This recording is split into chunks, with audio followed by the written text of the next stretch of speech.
Barber, 5 minutes.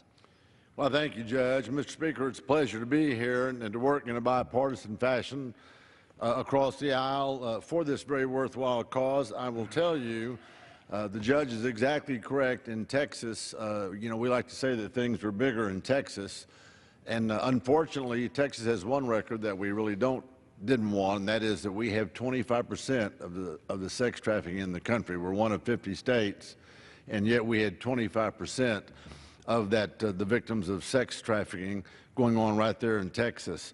We were able to pass House Bill 4009, which did a number of things.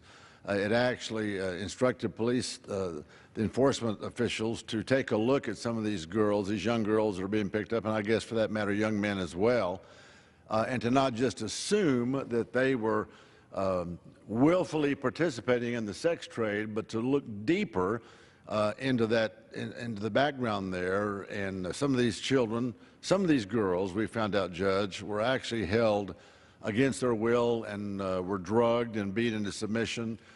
Some as young as 12 that were dancing in some of these strip clubs, and like you said, some of the patrons would take notice of that and it would actually get them help.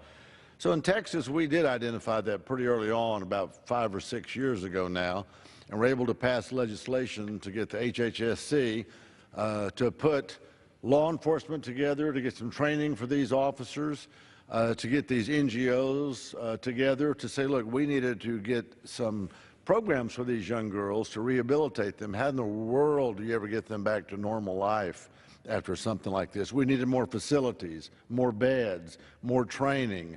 And so I'm proud to say that in Texas, we actually did take the lead on that. One of my favorites was in the town of Waco.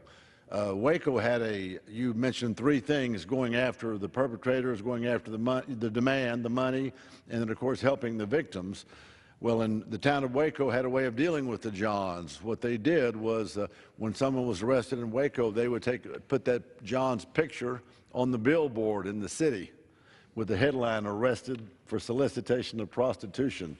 Now, that'll ruin your family life at home and in a little town like Waco. And so we took some lessons from that to say, look, we're going after the demand, after the Johns, and to try to dry up that money stream.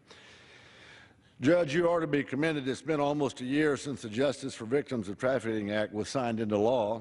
This comprehensive legislation tackled a number of issues to combat human trafficking. It took a stand against the seller we've been talking about and the buyer by criminally pressing charges on both for the first time.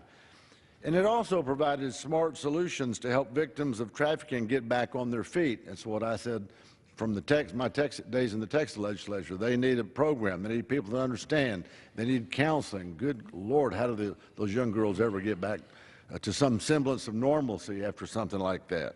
Thanks to the JVTA, states are now incentivized to draft and pass what we call safe harbor legislation, which helps victims of trafficking expunge their criminal records in an effort to start fresh without the ghosts of their past haunting them. Legislation like this also addresses the need for shelter, for more beds, for facilities, for those NGOs, a place for rehabilitation. And as you know, Judge, currently 34 out of the 50 states have versions of safe harbor legislation, which is an increase of 14 states just since the passage of the act. Training on the identification of trafficking victims has also increased within the airline, the hotel, and even in the medical industries. Mr. Speaker, victims of human trafficking are men, women, and children. This is not a victimless crime, I might add. We all have undoubtedly passed these victims in an airport, at a hotel, or maybe even at the fuel station. Until society at large stops sexualizing our children, we will be unable to prevent the predator's interest in our minors. We've made crucial steps, Mr. Speaker, toward combating human trafficking, as evidenced by the very success of the Justice for Victims of Trafficking Act we're talking about here tonight.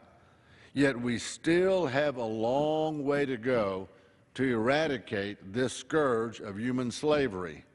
But we've got a good start on it, and we're committed to seeing it through the end and making a difference. Mr. Speaker, you know I'm right. I yield back. I thank the gentleman from Texas in his comments. Several important comments.